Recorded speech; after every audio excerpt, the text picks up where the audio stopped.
अवधूत चिंतन श्री गुरुदेव दत्त स्वामी महाराज की जय. छत्रपती शिवाजी महाराज की जय. श्री स्वामी समर्थ. आज मी आपल्याला व्यंकटेश स्तोत्र अनुष्ठान करताना पूजा मांडणी कशी करायची. खूप जणांमध्ये कन्फ्यूज असतात आणि खूप जण म्हणतात मग पूजा मांडणी अशीच करायची का तशीच करायची का.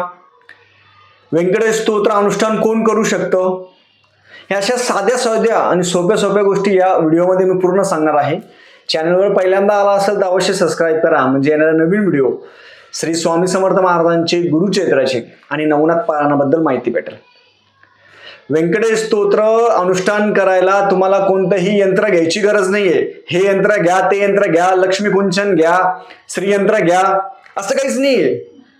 जो व्यक्ती बालाजी महाराजांची सेवा करतो तर लक्ष्मी तिथे येत असते. आपला विश्वास पाहिजे. व्यंकटेश स्तोत्र अनुष्ठान कोण करू शकतं. व्यंकटेश स्तोत्र अनुष्ठान कोणीही करू शकतं. जात पात धर्म पंथ लिंग असं काही नाही. मला असे खूप फोन आले की गुरुजी आम्ही व्यंकटेश स्तोत्र करू शकतो का. करू शकतो. कोणत्याही धर्मात असो कोणत्याही जातीचा असो काही नाही. फक्त व्यंकटेश स्तोत्र अनुष्ठान करताना नॉनव्हेज असेल दारू असेल ह्या गोष्टी जर नाही केल्या तर त्या सेवेचं फळ आपल्याला भेटेल. कारण की बालाजी महाराजांची सेवा करायला कोणतंही बंधन नाहीये, हे लक्षात ठेवा. खूप जणांच्या माता भगिनीच्या मनामध्ये प्रश्न असतो, मग व्यंकटेश स्तोत्र अनुष्ठान करायचंय मग काय पाहिजे, सगळे साहित्य पाहिजे का. नाही, साधं आणि सोपं. सगळ्यात प्रथम म्हणजे आपल्या घरामध्ये बालाजी महाराजांचा फोटो पाहिजे. तुम्ही म्हणणार कसा पाहिजे, मोठा पाहिजे छोटा पाहिजे, तुमचा जसा असेल तसा ठेवा, काही हरकत नाही. साधा आणि सोपा बालाजी महाराजांचा फोटो पाहिजे. व्यंकटेश स्तोत्र अनुष्ठान कधीपासून करायचं. एकादशी द्वादशी त्रयोदशी आता आलेलं आहे. आता गुरुवार शुक्रवार शनिवार सुट्ट्या पण आहे. शुक्रवारी पण सुट्टी आहे, शनिवारी सुट्टी असते खूप जणांना. तर तुम्ही एकादशी पासून व्यंकटेश स्तोत्र अनुष्ठान वाचायला सुरुवात करू शकता. एकादशी द्वादशी त्रयोदशी काही हरकत नाही. व्यंकटेश स्तोत्र अनुष्ठान करायला काय लागतं आपल्याला साहित्य. साधा फोटो पाहिजे, बस. साधा फोटो. आणि बालाजी महाराजांना तुळशीपत्र खूप आवडतं. तुळशीपत्र बालाजी महाराजांना तुळशीपत्र आवडतं. फोटो ठेवून घ्यायचा. व्यंकटेश स्तोत्र फोटो ठेवल्यानंतर आपण कलश मांडायचा असेल तर कलश मांडा, नाही म्हणला काही हरकत नाही, काही हरकत नाही. खूप जण म्हणतात मग आमचं छोटं घर आहे, मग आम्हाला पूजा मांडणी करायला जमत नाही. पण आपण कोणतीही सेवा करत असणार तर आपण संकल्प सोडतो.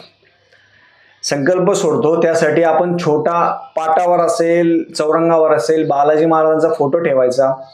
आपल्या घरामध्ये गणपती बाप्पाची मूर्ती असते, बाळकृष्णाची मूर्ती असते, प्रत्येकाच्या घरामध्ये बाळकृष्णाची मूर्ती असते. ती मूर्ती आपण कलश ठेवायचा, त्याच्यावरती डिश ठेवा, त्याच्यावरती तांदूळ ठेवा आणि बाळकृष्णाची मूर्ती ठेवायची. लक्षात ठेवा, बाळकृष्णाची मूर्ती ठेवायची. आणि साधं आणि सोपं. तुळशीची माळ जर बालाजी महाराजांना तुम्ही घातली तर बालाजी महाराजांना तुळस खूप प्रिय आहे. मी पण तुमच्यासारखा नवीन आहे, मी काही जास्त विद्वान नाही, मी शून्य आहे, मला काही अक्कल नाही, मला काही ज्ञान नाहीये. लक्षात ठेवा, तुमच्यासारखा साधा आहे मी. पण बालाजी महाराज हे स्वतः त्यांची माहिती सांगत असतात, कोणामार्फत तरी. कोणी काहीतरी माहिती सांगत असतं, त्या माहितीद्वारे व्हिडिओ करायचा प्रयत्न करतो मी. बालाजी महाराजांचं मी स्क्रीनवर दाखवेल. साधी सोपी पूजा मांडणी करायची.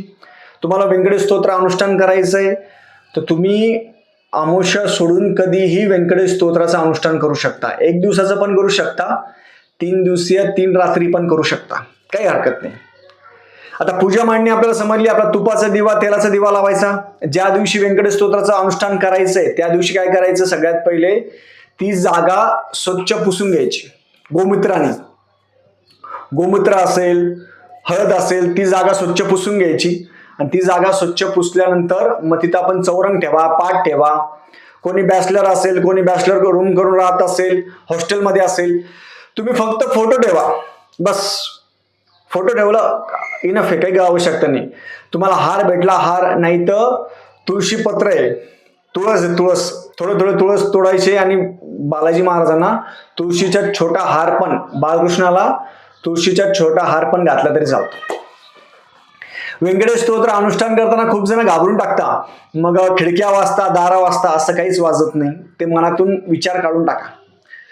व्यंकटेश स्तोत्र संस्कृत आपल्याला वाचायचंय. व्यंकटेशो वासुदेवा प्रद्युम्नो मित विक्रमः. त्याचे उच्चार माझे पण चुकता, मी पण परफेक्ट नाही, मी शून्य आहे, माझे पण उच्चार चुकता. पण जो व्यक्ती रोज रोज म्हणत राहील त्याचे उच्चार आपोआप बरोबर होतात.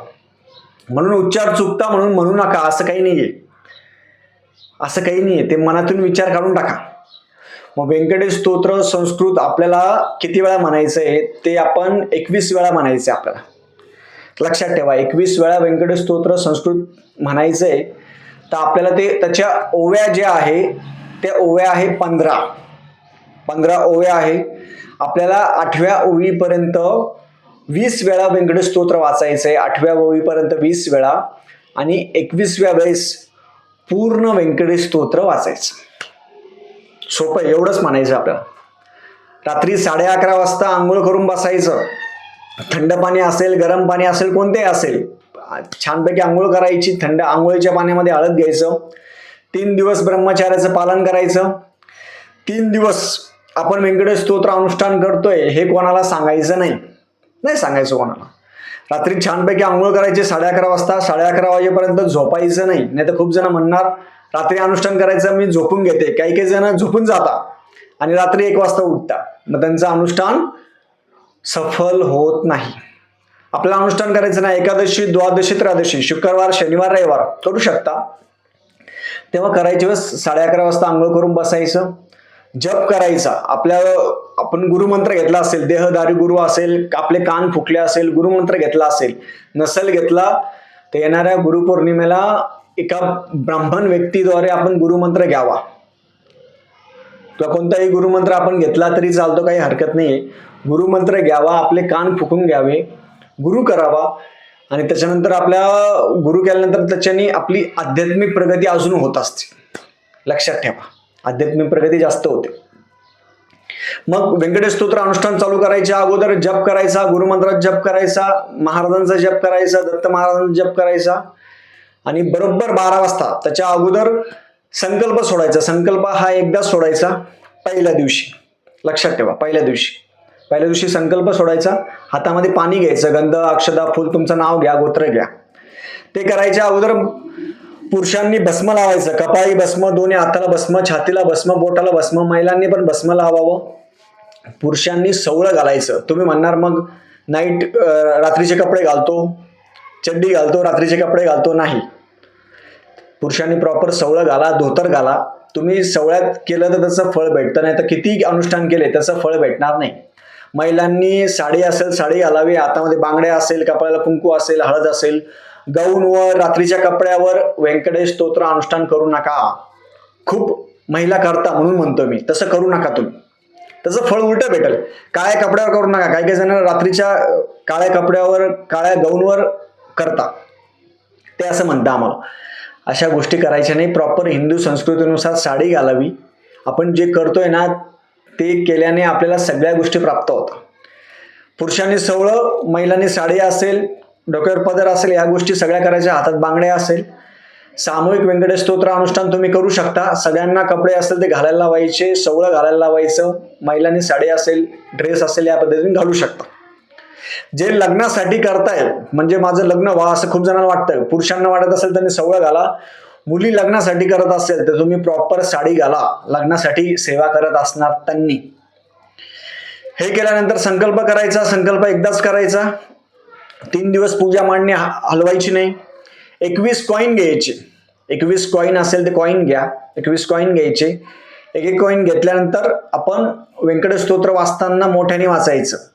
व्यंकटेशो वासुदेवाः प्रद्युम्नो मितविक्रमः संकर्षण अनिरुद्ध च शेषाधिपतिरेव च. उच्चार चुकले चुकू द्या, घाबरायचं नाही. बालाजी महाराज पाटील असताना काय घाबरायचं? विद्वान कोण आहे या जगामध्ये? कोणी विद्वान आहे? कोणी विद्वान नाही. आपण शून्य आहे. जसं गुरुचरित्रामध्ये वर्णन आहे की ब्राह्मण परीक्षा बघण्यासाठी आले होते की कोणी असेल तर आम्हाला सांगा. दत्त महाराजांनी 7 रेषा ओढल्या आणि सामान्य माणसाला पूर्ण ब्राह्मण करून टाकलं. त्याला पण गर्व झाला. महाराज काय म्हटले, त्याच्या अंगावर जल होता, निघून जाईल. असं असतं. म्हणून आपण शून्य बालाजी महाराज करून घेता. उच्चार तुम्हाला जसे जमेल तसे उच्चार करा, काहीही फरक पडत नाही. तसं फळ तुम्हाला चांगलं भेटेल. रात्री गेला आपण दुसऱ्या दिवशी तांदळाची खिचडी असेल ती दाखवायची, नैवेद्य आरती करायची. दुसऱ्या दिवशी पण 3 दिवस असं सलग करायचं. 3 दिवस आपण व्यंकटेश स्तोत्र अनुष्ठान करतोय हे कोणाला सांगायचं नाही. जेवढं शांत ठेवाल तेवढं चांगलं आहे. आणि मनापासून तिसरी रात्र झाल्यानंतर चौथ्या दिवशी सकाळी ब्राह्मणाला शिदा दक्षिणा वस्त्र द्यायचं. ते केल्यानंतर आपण शिदा दक्षिणा वस्त्र दिल्यानंतर तांदूळाची खिचडी असेल साधी खिचडी तांदूळाची तो दाखवा, नैवेद्य आरती करायची, वडे असेल वडे करा. आणि हे केल्यानंतर आपलं व्यंकटेश स्तोत्राचं अनुष्ठान पूर्ण होतं. ब्राह्मणाला शिदा दक्षिणा वस्त्र देऊन टाकायचं, म्हणजे आपलं अनुष्ठान पूर्ण होतं. आता या अनुष्ठानामध्ये ट्विस्ट असा आहे की 3 दिवस पूजा हलवायची नाही. 3 दिवस तुपाचा दिवा तेलाचा दिवा असेल ते लावायचा. 3 दिवस नॉन व्हेज दारू करायचं नाही. 3 दिवस ब्रह्मचर्याचं पालन करावं. 3 दिवस मग खूप जण म्हणतात निळे वस्त्र घाला, असं काही नाहीये. तुम्ही कोणतंही वस्त्र घाला. आपण जे सवळ घालणार आहे, समजा आज रात्री घातलं, दुसऱ्या दिवशी ते धुवून टाकायचं आणि रात्री आंघोळ झाल्यानंतर ते सवळ घालून बसायचं. साडी असेल पण तुम्ही साडी करू शकता, भगवी साडी घालू शकता, काही म्हणजे त्या पद्धतीने तुम्ही करू शकता, काही हरकत नाही. तुम्ही जेवढं मनापासून कराल तेवढं व्यंकटेश स्तोत्राचं अनुष्ठानाचं फळ आहे. आता या 3-4 दिवस सुट्ट्या आहेत, तर सगळ्यांना कळकळीची विनंती आहे, त्यांनी प्रत्येकाने करावं, काही हरकत नाही. तुम्ही लग्नासाठी असेल, घरासाठी असेल, बाळासाठी असेल, सगळ्या गोष्टी बालाजी महाराज देत असता. आणि हे व्यंकटेश स्तोत्र अनुष्ठान करताना जास्त काही वस्तू आणायची गरज नाहीये, लक्षात ठेवा, काही गरज नाही. साधं सोपं ही पूजा मांडणी चौथ्या दिवशी काढायची. साधा फोटो ठेवला, रोज बालाजी महाराजांना तुम्ही तुपाचा दिवा तेलाचा दिवा असेल ते लावायचं. वाचन झाल्यानंतर आरती करायची. दोन्ही शेषाचल अवतार असेल किंवा पंचमनस्करी, मी माझ्या युट्यूब चॅनलवर दोन्ही आरत्या टाकणार आहे शॉर्ट व्हिडिओमध्ये. त्या व्हिडिओ बघावं आणि दोन्ही आरत्या बघाव्या. दोन्ही आरत्या आपण करू शकतो, दोन्ही आरत्या करायच्या, काही हरकत नाही. अशा पद्धतीने व्यंकटेश स्तोत्र अनुष्ठान प्रत्येकाने करावं. मनामध्ये किंतु परंतु ठेवू नका. ज्यांनी अजून आयुष्यात केलं नसेल त्यांनी आयुष्यात एकदा तरी व्यंकटेश स्तोत्र अनुष्ठान करावं. मनातील भीती दूर करा, काही हरकत नाही. आपल्याला जेवढं जमेल तसं करायचं. पण व्यंकटेश स्तोत्र संस्कृतमध्ये वाचा. संस्कृतमध्ये वाचायला 40-45 मिनिटं लागतात. मराठीमध्ये वाचायला 4 ते 5 घंटे लागतात. तेवढं मन आपलं स्थिर राहणार नाही. त्याच्यामुळे संस्कृतमध्ये वाचायचं, साधं सोपं वाचावं. त्याचं फळ खूप चांगलं आहे. खिडक्या वाजत नाही, दारं वाजत नाही. बालाजी महाराजांना बसण्यासाठी आसन ठेवावं. प्रत्यक्ष मूर्ती अवतरली म्हणजे काय, बालाजी महाराज आपल्यासाठी येत असतात, ऐकण्यासाठी येत असतात. जसं गाणगापूरमध्ये गुरुचरित्र पारायण आपण करतो तर दत्त महाराज ऐकण्यासाठी येत असतात. बोबडे बोल असतात, त्यांच्यासाठी नवीन असतं. आणि चुकलं ना चुकू द्या, घाबरायचं नाही. तुमचं चुकलं जरी सगळं तर बालाजी महाराज काही शिक्षा करणार नाही. मी म्हणतो शिक्षा केली ते तुमच्यासाठी पुण्य आहे. काही फरक नाही पडत, काही होत नाही, आपल्या केसालाही धक्का लागत नाही. म्हणून रोज व्यंकटेश स्तोत्र अनुष्ठान करायच्या अगोदर कमीत कमी 1 महिना रोज व्यंकटेश स्तोत्र सकाळ संध्याकाळ वाचण्याची प्रॅक्टिस करा. 1 वेळा, 2 वेळा, 3 वेळा, 11 वेळा, 21 वेळा वाचण्याची प्रॅक्टिस करा. जेवढं तुम्ही वाचाल तेवढं प्रॅक्टिस येईल. आणि त्याचे उच्चार आहे ते खूप वेळा आपण वाचन केल्यानंतर उच्चार येत असतात. माझे पण अजून उच्चार चुकतात. तसं काही नाही, परफेक्ट कोणीच नाही या जगामध्ये. आणि जो या जगामध्ये परफेक्ट आहे तो कधीही तुम्हाला म्हणून दाखवणार नाही, कारण त्याच्याकडे वेळ नाही. आपण व्यंकटेश स्तोत्राचा प्रचार प्रसार करतोय. आपण व्यंकटेश स्तोत्र सगळ्यांनी वाचावं ही सगळ्यांनी माझी इच्छा आहे. माझं चुकत असेल, माझ्या गोष्टी काही बरोबर नसेल, काही गोष्टी तुम्हाला पटत नसेल, कारण की व्यंकटेश स्तोत्राचा काही व्हिडिओ मी टाकला, खूप जणांनी कमेंट केली की उच्चार खूप चुकताय. चुकू द्या, मला काही प्रॉब्लेम नाही, फरक पडत नाही. तुम्ही बालाजी महाराजांचं लक्ष असतं त्याच्यामुळं आपण आपलं कमी समजायचं. मी अज्ञानी आहे, मी अजून काय पूर्ण ब्रह्म नाही किंवा मी अज्ञानी आहे, अजून कधीच नाही. अजून प्रॅक्टिस करायची, अजून खूप प्रॅक्टिस केल्यानंतर ते व्यंकटेश स्तोत्र आपल्याला येत असतं.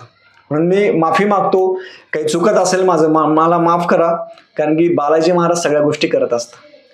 झालेली सेवा मी बालाजी महाराजांची रुजू करतो. श्री स्वामी समर्थ.